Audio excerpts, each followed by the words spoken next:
Good morning students, आप सभी का स्वागत है सरस्वती विद्या मंदिर के ऑनलाइन स्टडी के यूट्यूब चैनल पर।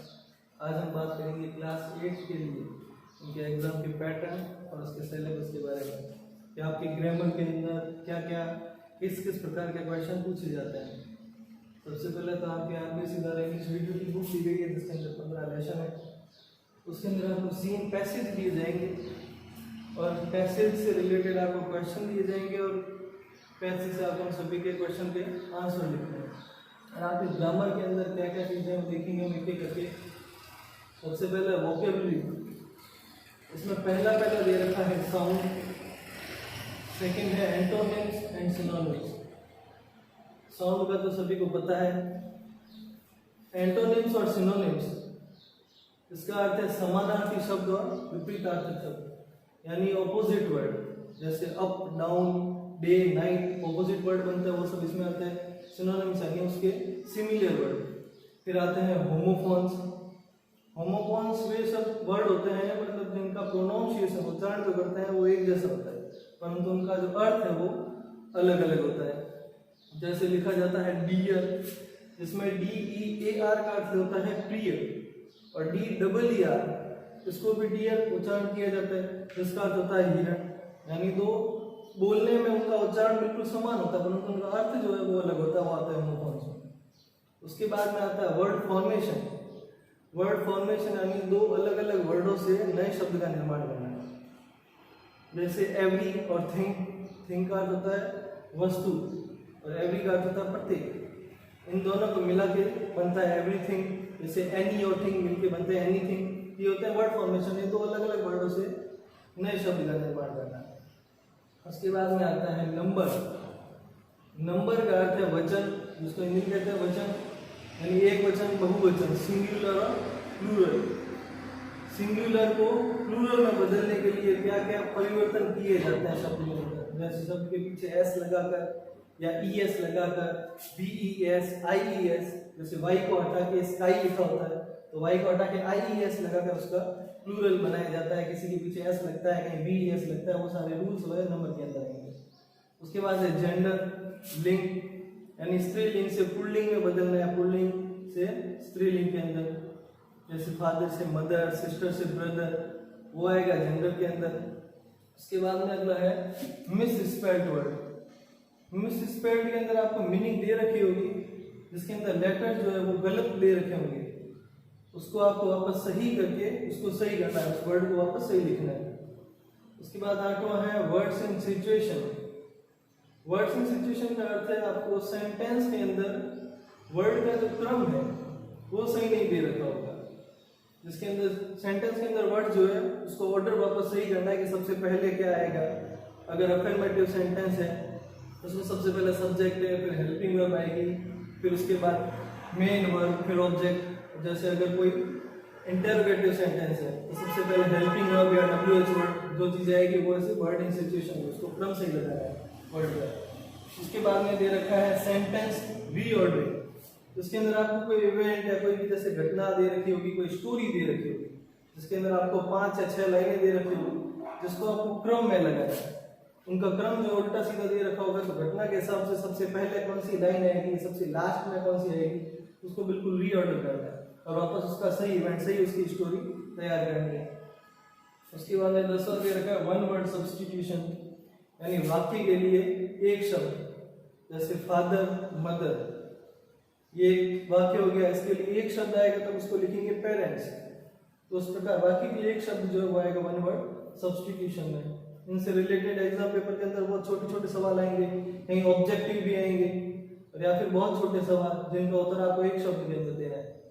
उसके बाद में है कंपोजिशन, जिसके अंदर आपको दे रखा है पैराग्राफ, यानी निबंध लिखना किसी के ऊपर। जैसे स्टैंडर्ड छोटा है तो उसके अंदर आएगा द काउ पे ऐसे और वगैरह, द स्कूल, कोई एक्सीडेंट, उसके बारे में पैराग्राफ लिखना।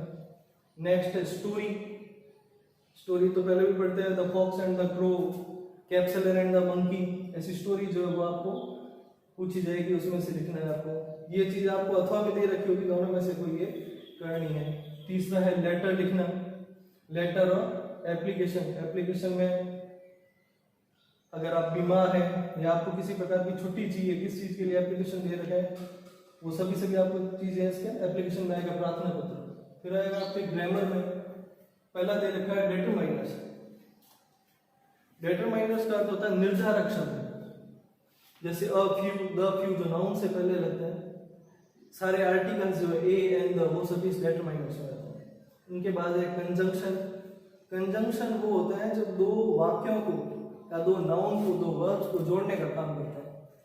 इसमें है एंड है, और है, नाइदर नॉर, आइदर और, दो वाक्यों को जोड़ने का काम करेंगे या दो वर्ब्स को जोड़ने का काम करेंगे। तीसरा आता है इसके अंदर टेंस। टेंस तो 3 टेंस होते हैं, प्रेजेंट टेंस, पास्ट टेंस और फ्यूचर टेंस। इसके अंदर आपको वर्ब की सही फॉर्म फिल करनी होगी, या आपको सेंटेंस जो दे रखा होगा हिंदी में उसको आपस इंग्लिश में ट्रांसलेट करना है, या खाली जगह दे रखी होगी और साइड में उसकी वर्ब होगी, उसके साथ में सही हेल्पिंग वर्ब और वर्ब की सही फॉर्म फिल करनी है। चौथा इसमें आता है एडजेक्टिव की डिग्री। एडजेक्टिव जिसको कहते हैं विशेषण, उसकी डिग्री, उसकी सही फॉर्म जो फिल करनी है। पांचवा है एक्टिव और पैसिव वॉइस। इसको हिंदी में कहते हैं कृतवाची और कर्मवाची। कृतवाची का अर्थ होता है कर्ता जो है वो उसमें प्रधान होता है, पैसिव सेंटेंस का अर्थ होता है कर्मवाची, तो इसमें कर्म जो है वो प्रधान होता है। एग्जाम में आपको एक्टिव का सेंटेंस दे रखा होगा, उसको हमें पैसिव में बदलना है, और उसके अंदर फिर क्या सब्जेक्ट के अंदर चेंज आएंगे, सब्जेक्ट की जगह क्या रहेगी, फिर ऑब्जेक्ट है वो आगे आता है, हेल्पिंग वर्ब में क्या चेंज आएगा, टेंस में क्या चेंज आएगा, प्रोनाउन में क्या चेंज आएगा, वो सारे रूल इसी के अंदर आएंगे एक्टिव पैसिव। उसके बाद में अगला है इनडायरेक्ट स्पीच। ये आता है नरेशन के अंदर। इसमें डायरेक्ट स्पीच और इनडायरेक्ट स्पीच। डायरेक्ट का अर्थ होता है वक्ता द्वारा कही गई बात को बिल्कुल ज्यों का त्यों कहना, और इनडायरेक्ट यानी स्वयं के अनुसार परिवर्तित करके उसको कहना। इसमें भी आपको डायरेक्ट सेंटेंस दे रखा होगा, उसको इनडायरेक्ट में बदलना है। उसके बाद में है प्रेपोजिशन। प्रेपोजिशन वो होता है जो नाउन के साथ में स्थान का संबंध जोड़ता है। इसके अंदर आता है एट है, अंडर है, अबव, वो सारे प्रेपोजिशन में आते हैं। फिर उसके बाद में रिलेटिव प्रोनाउन। रिलेटिव प्रोनाउन के अंदर रिलेटिव प्रोनाउन जिसको हिंदी में कहते हैं संबंधवाचक सर्वनाम। इसमें प्रयोग हो सकता है वेयर का, उनका, उनका, सब इसके अंदर आएंगे। सारे रूल्स क्या क्या है और उनकी जगह क्या रहती है। इसके बाद में नंबर है मॉडल्स। मॉडल्स ये होता है सेंटेंस के अंदर मूड एक्सप्रेस करने का काम करते हैं। मूड एक्सप्रेशन का अर्थ है, इनके अंदर आते हैं मॉडल्स है वो एक हिसाब से हेल्पिंग वर्ब होती है। उसके अंदर है can, could, will, would, shall, should, must. जैसे कैन, तो कैन है वो एबिलिटी या कैपेसिटी को बताने के लिए काम में लिया जाता है, और मस्ट का यूज है तो जैसे नेसेसिटी बताने के लिए कि आवश्यकता उस चीज की। तो मॉडल्स के अंदर क्या क्या रूल है वो सभी इसमें बताए जाएंगे। 10वां है पंक्चुएशन। पंक्चुएशन का अर्थ होता है सेंटेंस को बनाने के लिए कौन कौन से साइन काम में ली जाते हैं। जैसे इन्वर्टेड कोमा है या फिर कैपिटल वर्ब है। जैसे किसी का नाम है तो उसके आगे पहला अक्षर जो है वो बड़ा आना चाहिए। इन्वर्टेड कोमा, कोमा, सेंटेंस जहाँ खत्म होता है वहाँ फुल स्टॉप, वो सारे रूल जो है इस पंक्चुएशन के अंदर आएंगे। 10वां दे रखा है इसके अंदर कंडीशनल सेंटेंस। कंडीशनल सेंटेंस वो होता है जिसमें सबसे पहले एफ का यूज किया जाता है, और उसके अंदर टेंस का जो क्रम है वो निश्चित होता है कि सबसे पहले अगर प्रेजेंट सिंपल आता है तो उसके बाद में फ्यूचर सिंपल टेंस का प्रयोग किया जाता है। ये सारी चीजें आपकी ग्रामर में है, ये वोकेबुलरी में और ये कंपोजिशन।